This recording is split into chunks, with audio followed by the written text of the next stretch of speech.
మా అమ్మ ఈ వీడియోలో వచ్చేపాటికి బటర్తో చికెన్ అయితే చేయబోతున్నాము. అది ఒక బిర్యానీకి టచ్చింగ్గా. కాకపోతే బిర్యానీ మనం చేయం, కొనుక్కొచ్చుకుంటాము. ఎప్పుడు చికెన్ చిన్న చిన్నగా ముక్కలుగా కొట్టేది, ఈసారి మాత్రం పెద్ద ముక్కలుగా కొట్టాము. తమిళలో అస్తమానం చేస్తారు కదా, మనం ఒకసారి తిన్నా వచ్చిన దండగేం లేదు. ఇలా అస్తమానం తింటే మనకి ఇబ్బంది, కానీ ఎప్పుడో ఒక సంవత్సరానికి ఒక నెలకు ఒకసారి తిన్నా కానీ ఇబ్బంది ఏమి ఉండదు. టేస్ట్ మాత్రం వేరే లెవెల్ ఉంది, మామూలుగా లేదు.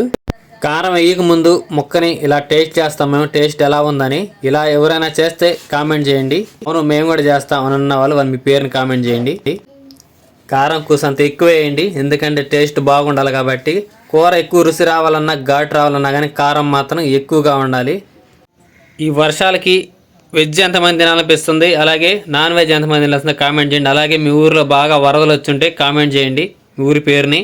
నేను తిరిగిన ఏరియా అయితే పాత గుంటూరు, నంబూరు, అలాగే కాకాణి విలేజెస్, అనంతారపాడు అయితే కాలువ దిగింది. లైక్ కొడతాం మర్చిపోదు మచ్చా.